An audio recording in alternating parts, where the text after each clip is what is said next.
उपस्थिती माननीय शिवश्री बीजी कोळसे साहेब माजी न्यायमूर्ती यांना मी मंचावर आमंत्रित करते त्यांचं मनोगत व्यक्त करण्यासाठी.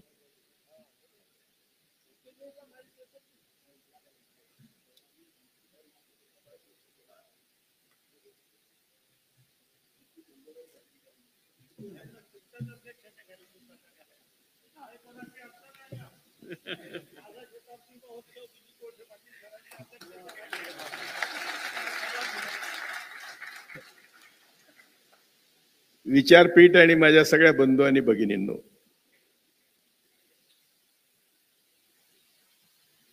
मी खरोखर भाग्यवान आहे की मला आता इथे बोलायची संधी दिली आणि ती गडकरीच्या अगोदर दिली ते चांगलं झालं. मी त्यांना विनंती करणार होतो की आठवण ठेवा आणि तुमच्या 100वेला मी प्रमुख पाहुणा असेल, कारण मी पण आता 83 वर्षाचा आहे. मला असं वाटतं की तुमच्या निमित्ताने मी जगेल. खरं म्हणजे आता माळवदकरने सांगितलं, तोच विषय माझा त्याने घेतला की पुरुषोत्तमने खऱ्या अर्थाने छत्रपती शिवाजी महाराजांना फॉलो केलेलं आहे आणि 18 पगड जाती ना बरोबर घेतलेलं आहे. जातीचं संघटन जरूर असावं, पण त्या जातीने दुसऱ्या जातीचा द्वेष करण्याची गरज नाही आणि ते त्यांनी शिकवलं. कारण जात आहे तर नाकारता कशी येईल? ज्यांनी आमच्या मागे जात लावली त्यांनी आम्हाला कामाला लावलेलं आहे आणि त्यामुळं ते काम करताना दुसऱ्या जातींचा द्वेष होता कामा नये, हे आम्ही फार महत्वाचं आमचं सूत्र आहे. पुरुषोत्तम आम्ही अनेक वेळा एकत्र बसलो. न्यायमूर्ती सावंत होते. आम्ही गरिबांच्या, भूमिहीनांचे, दारिद्र्यरेषेखालचे मोर्चे काढले. त्यांनी मराठ्यांना संघटित केलं. आम्हाला असं वाटायचं की मी स्वतः शेतमजूर होतो आणि मला 36 पैसे रोज होता. मी 4 वर्ष शेतमजूर केली शाळा सोडून. त्यांचे आई वडील शिकले नाहीत असं मला वाटतं. त्यांच्या वडिलांनी त्यांचं नाव पुरुषोत्तम ठेवलं. माझ्या वडिलांनी माझं नाव बबन ठेवलं. त्यावेळेस बब्या, दगड्या आपली नाव हीच होती. त्यामुळं एवढं तर भाग्यवान आहेत की ते, आणि त्यांना इंजिनिअरिंग पर्यंत शिकवलं. आता पाटलांनी सांगितलं, मी पाटलाच्या गड्यांना फार घाबरतो, पण ते पाटील वेगळे आहेत. त्यामुळे काय झालं की आम्ही ज्या प्रश्नासाठी इथे जमलेलो आहोत तो आम्ही काही घेणार आहात का नाही? फक्त पुरुषोत्तमचा सत्कार आमचा हेतू नाही. ज्या छत्रपती शिवाजी महाराजांना देखील मराठ्यांनी मदत केली नाही आणि त्यांच्या छत्राखाली एकत्र आले नाही, तेव्हा छत्रपती शिवाजी महाराजांच्या दरबारी सगळ्या महत्वाच्या पदावर मुसलमान होते. महत्वाचे, अगदी महत्वाचे, अरे बॉडी रक्षक सहित सगळे मुसलमान होते. त्यामुळे ह्या समाजाला अशा पद्धतीने एकत्र करून त्यांनी आता 30-35 वर्ष काम केलंय. त्याबद्दल त्यांचं आम्ही सर्वांनी मिळून अभिनंदन केलं पाहिजे. अडचण अशी आहे की आम्ही खरं बोलायला घाबरतो. तुम्ही एक जागतिक थोडा अभ्यास करा, त्यांचा मोठा अभ्यास आहे. हिटलरने देश बर्बाद केला, मुसोलिनीने देश बर्बाद केला, अमेरिकेने जपान बर्बाद केलं. बर्बाद झालेले देश म्हणजे त्यांच्याकडे महायुद्ध झाली, पहिलं महायुद्ध, दुसरं महायुद्ध. आपल्याकडे कुठे युद्ध झालेलं नाही, आपली कुणीही बर्बादी केलेली नाही. जर तुम्हाला कोणी शिकवलं असेल की मोगल वगैरे त्यांच्या विरुद्ध तुम्हाला बोलायला शिकवलं असेल तर ते फार चूक आहे. मोगलांच्या काळात भारत देशाचा सुवर्ण काळ होता, सुवर्ण काळ होता. आणि मला माहिती आहे तुम्ही टाळ्या वाजवणार नाहीत, कारण तुमचे संस्कार तसे झालेले आहेत की देशात भारत देश हा जगात पहिल्या नंबरला होता. आमची जीडीपी नंबर 1ला होती. ही जी आता जीडीपी सांगतात ना, हे 100% खोटी जीडीपी आहे. ज्या काय आपण म्हणतो त्या काड्याच्या पेटीत साडी बसत होती, ती साडी मोगलांच्या काळात आमचेच लोक करत होते, भारतीय लोक करत होते, कारण ते तुम्हाला प्रोत्साहन देत होते. तुमचे हातपाय नाही तोडले त्यांनी, तुमचं हाय नाही केले. थोडासा इतिहास इकडे तिकडे होतो. प्रत्येक जातीत, प्रत्येक धर्मांत शक्ती असतात. आमच्या महाराजांनी सुरू केलेली नेव्ही युरोप अमेरिकेत नव्हती, जेवढी जहाजं नव्हती त्यावेळी, तेवढी मोगलांच्या काळात आमच्या बंदरांमध्ये जहाजं होती आणि माल निर्यात होत होता. ज्या देशाची निर्यात जास्त तो देश श्रीमंत. आमची निर्यात आज 0 आहे. त्यावेळी आमचा निर्यातीत नंबर 1, GDPत नंबर 1 आणि कारागीर कलाकार सगळ्यांना स्कोप होता. तेव्हा तुमच्या डोक्यात जो इतिहास भरवलेला आहे तो इतिहास पुरुषोत्तमने बराच काढून टाकण्याचा प्रयत्न केला. आताच माळवदकरने सांगितलं की आमच्याकडे हिंदू मुस्लिम दंगल म्हणजे एक 5वीच्या पाट्यावर पुजलेलीच. आणि काय केलं छत्रपती शिवाजी महाराजांनी? शिवाजी महाराजांनी, उलट मी असं म्हणेल की मोगल होते म्हणून छत्रपती शिवाजी महाराज झाले. ब्राह्मणवाद्याच्या राज्यात, म्हणजे सोडून द्या, मी बोलणार नव्हतो ब्राह्मण, परंतु हे शक्य नव्हतं. शिवाजी महाराज असतील, शहाजी महाराज असतील, तुम्ही त्यांचा सगळा इतिहास बघा. त्यांच्या गुणांना त्यावेळी मुसलमानांनीच त्यांचे कर्तृत्व ओळखलं आणि शहाजी महाराजांना, मालोजी राजांना सगळ्यांना त्यांनी सहकार्य केलं. आपल्या दरबारी ठेवून त्यांना त्यांच्या कौशल्य. महाराज कसे होते की महाराज हे जागतिक नंबर 1 चे योद्धे होते. ते असले जाती धर्मात पडत नव्हते की त्यांनी कुठं नवीन मंदिरं बांधली, कुठं मशीद तोडली, काय आहे का तुम्हाला? खोटं सांगतात ते. त्यामुळे आम्हाला आमचा खरा इतिहास, कोणीतरी म्हणलं की आम्ही जर आता शेळगाव पाटील म्हणले की आम्हाला शिकायलाच परवानगी नव्हती, तर आम्ही जरी सिंह होतो, वाघ होतो, टायगर होतो, कोण असेल, आमचा इतिहास आम्ही कुठे लिहिला? ज्यांनी आमचा इतिहास लिहिला त्यांनी त्यांच्या सोयीचा लिहिला आणि तो खोटा लिहिला. हा खोटा इतिहास, शेवटी प्रत्येकाला लिमिटेशन असतं. तो खरा इतिहास सांगण्याचा प्रयत्न तुम्हाला पुरुषोत्तमने केला. आम्ही 1976 पासून, मी म्हणत होतो 76 पासून, मला जेव्हा थोडंसं समजायला लागलं, मी तेव्हा 32-34 वर्षाचा होतो, तेव्हा मी औरंगाबादच्या लॉ कॉलेजमध्ये, आंबेडकर कॉलेजमध्ये ती भाषण केलं होतं की आमच्या सगळ्या दुःखाचं मूळ ब्राह्मणवाद आहे. दुर्दैवाने तो मराठ्यांना समजत नाही. ते कुठेतरी आपले कुठेतरी आहे जागा म्हणून बाकीच्यांना शूद्र समजतात. ही फार मोठी चूक आहे. आम्ही सगळे शूद्र आहोत हे छत्रपती शिवाजी महाराजांच्या वेळी सिद्ध झालेलं आहे.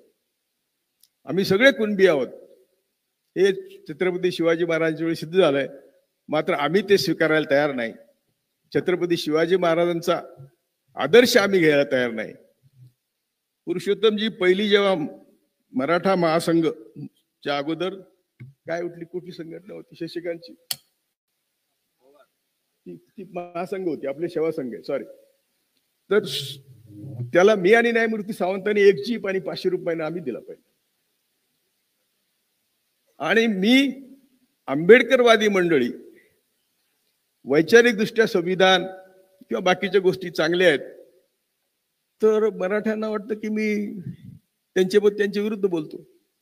जी महासंघ आम्ही स्थापन केला त्याला मदत केली शशिकांतला, त्यांनी पुढे काय काय केलं तुम्हाला सगळ्यांना माहिती आहे. तेव्हा अशा परिस्थितीमध्ये आपलं काम काय आहे? आपलं काम असं आहे की आता प्रत्येकाला लिमिटेशन असतं. हे जे काम इथपर्यंत आले ते गाडा पुढे नेण्याचं काम आहे. चिठ्ठी आली काय? मला चिठ्ठी आली? न्यायाधीशाला चिठ्ठी द्यायला कोण जन्माला? नाही, असं नाही. पण न्यायमूर्ती म्हणून सुद्धा, मी माजी न्यायमूर्ती म्हणून सुद्धा तुमच्यावर अन्याय करणार नाही. ज्या दिवशी मला ज्या क्षणाला सांगतील त्या दिवशी मी जागेल. उलट मला गडकरींना पण विनंती करायची होती मी सध्या विनंती काय करतो देशभर, माझे देशभर ब्राह्मणांशी संबंध आहेत समाजवाद्यांमुळे. त्यांना विनंती काय केली, बाबांनो आमचा समाज आमचं ऐकत नाही, तो यज्ञाच्या मागे लागलाय, स्वर्गाच्या मागे लागलाय, नरकाच्या मागे लागलाय. तर तुमच्या माध्यमातून सांगा की स्वर्ग नरक खोट आहे. मी खरोखर सांगतो, मी जेएनयू मधले प्राध्यापक कोणी माझे, मी तुम्हाला तर माहिती आहे मी खोटं बोलतच नाही. काय व्हायचं ते त्यांच्या मी टार्गेट आहे. त्यांच्या आरोपींनी कोर्टात जाऊन सांगितले कोळशे पाटील आमचं टार्गेट आहे, अजून वाचलेलं आहे. पण मला आता सुद्धा मरायची भीती नाही, फक्त मला पुरुषोत्तमच्या 100वीसाठी राहावं लागेल तेवढंच. तर आम्ही त्यांना विनंती करतो मी की तुम्ही आता लीड घ्या.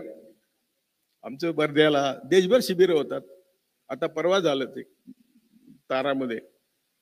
तर मला खरोखर असं वाटतं की आम्ही ब्राह्मण सोडून कोणाचं ऐकतच नाही. आमचे यशवंतराव चव्हाण गेले, छत्रपती शिवाजी महाराज गेले. छत्रपती शिवाजी महाराजांचं काम काय होतं ते जर आम्ही खऱ्या अर्थाने शेतकरी शेतमजूर यांचं तो म्हणजे एवढ्या वर्षानंतर आम्ही महाराजांचं नाव काय घेतो. पाणी सुद्धा दाखवून प्यावं लागतं की हे प्लास्टिकच्या याच्यात पाणी आहे, नाही तर पाटील टाकून बोलतो म्हणून काही बोलतो. म्हणून मी पाण्याचा ग्लास पारदर्शी ठेवलेला आहे. तेव्हा आम्हाला समजून घेतलं पाहिजे की जे काल्पनिक आहे त्याच्या मागे आम्ही का लागतो. जे वास्तव आहे जमिनीवर आहे. माझे आता 25 एकर शेती आहे, ती ड्रीप इरिगेशन करून आम्ही 100 मुलं अनाथ मुलं शिकवतो. त्या मुलांना बाहेरच्या समाजात काय चाललंय हे सांगायला त्यांना आवडतच नाही. मी म्हणतो की आम्ही कशाला पोचतो तुम्हाला. बाहेर समाजात काय चाललं हे दुःख जर तुम्हाला कळत नसेल तर आम्ही सगळी हयात तुमच्यासाठी काय घालवतो. तसं आम्ही किती जीव तोडून सांगितलं मराठ्यांना. तो एक आमचा कॉम्प्युटर मधला प्रमुख गाडगेबाबाच्या शाळेत शिकलेला,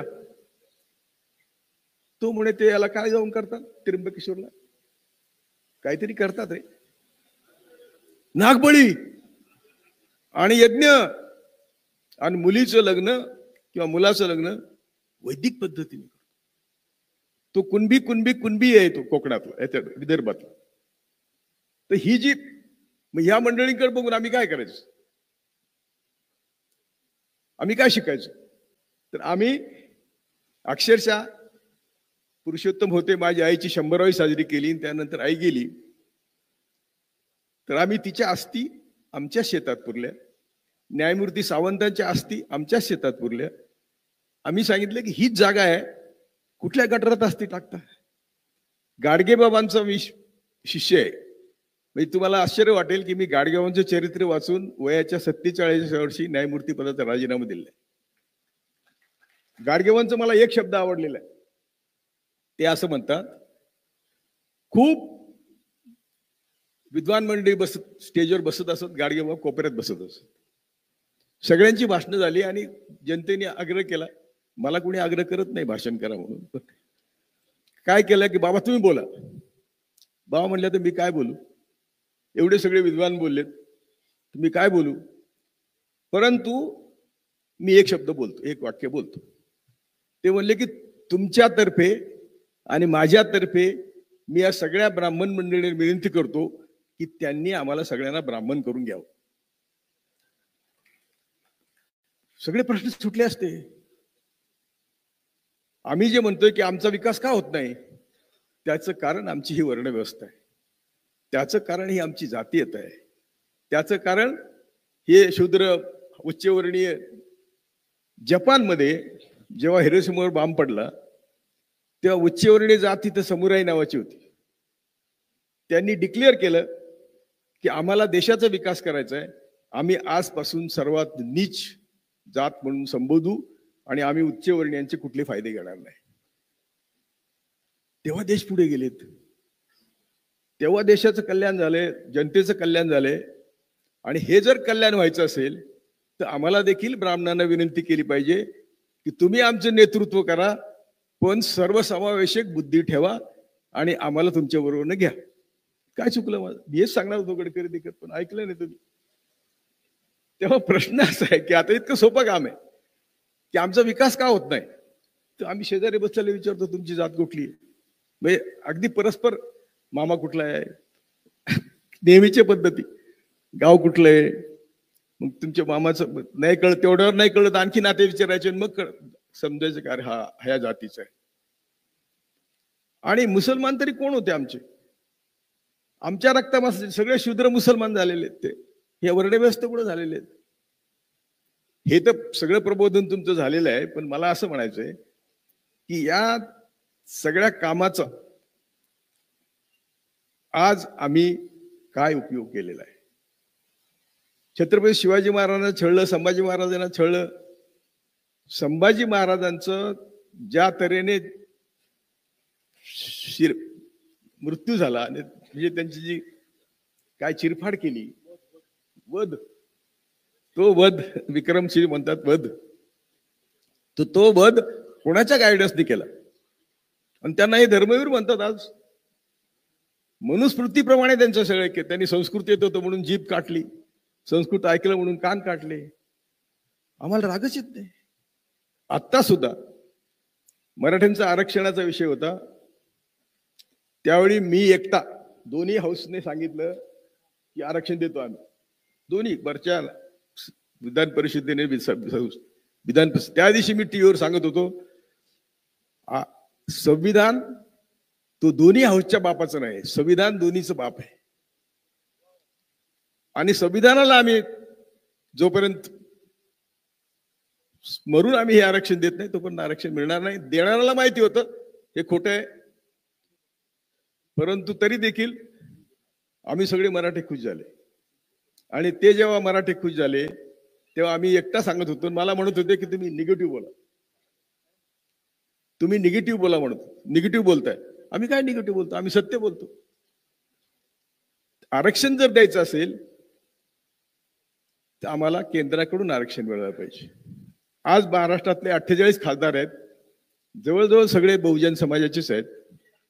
त्यांनी जर मोदीला सांगितलं की आम्ही तुझा पाठिंबा काढून घेतो, नाही तर तू मराठ्यांना आरक्षण दे, एका मिनिटात आरक्षण मिळेल. मी म्हणलं तुम्हाला की जा तुम्ही सगळ्या खासदारांच्या घरावर एक एक हजार लोक पाठवा आणि बसा तिथे. कशाला पाहिजे आम्हाला आपसात भांडणं? जेव्हा आम्ही सगळे शूद्र आहोत त्यात कुणबी मराठा कशाला आणताय? परंतु आम्ही मायनॉरिटीमध्ये आहोत, मायक्रोस्कोपिक मायनॉरिटीमध्ये आहोत आम्ही. आमचं कोणी ऐकावं असं आमचं म्हणणं नाही. आमचं एवढंच म्हणणं आहे की आम्ही जे सांगतो ते सत्य सांगतो, त्याची प्रचिती कधी ना कधी मराठ्यांना येते. आजही आमचा असा विचार आहे की तुम्ही सर्वांनी किती स्वार्थासाठी, किती क्षुल्लक स्वार्थासाठी तुम्ही छत्रपती शिवाजींना फॉलो करत नाही. तुम्ही बघा, मराठ्यांना आरक्षण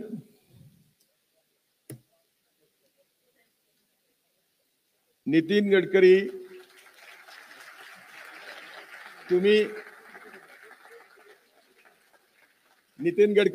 तुम्ही आल्यावर माझं भाषण बंद करायचं ठरलेलं आहे.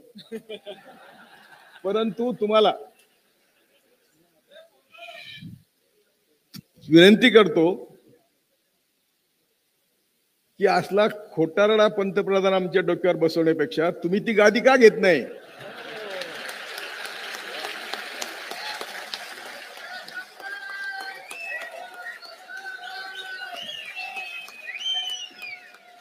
कारण तुमच्या बोलण्यातून तरी तुम्ही आम्हाला सर्वसमावेशक दिसता. आणि तुम्ही जर सगळा इतिहास बघितला तर एकही ब्राह्मण सर्वसमावेशक नेता झालेला नाही. सर्वसमावेशक तुम्हाला संधी आहे, तुम्ही होऊ शकता पंतप्रधान. तेव्हा तुम्हाला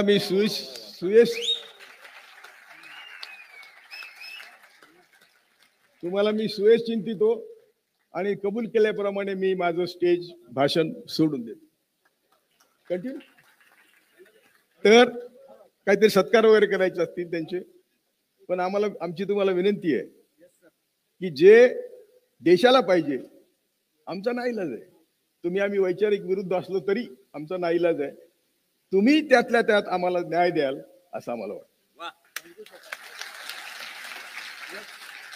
संपलं? थँक्यू. दिलेला शब्द पाळलाय. धन्यवाद सर.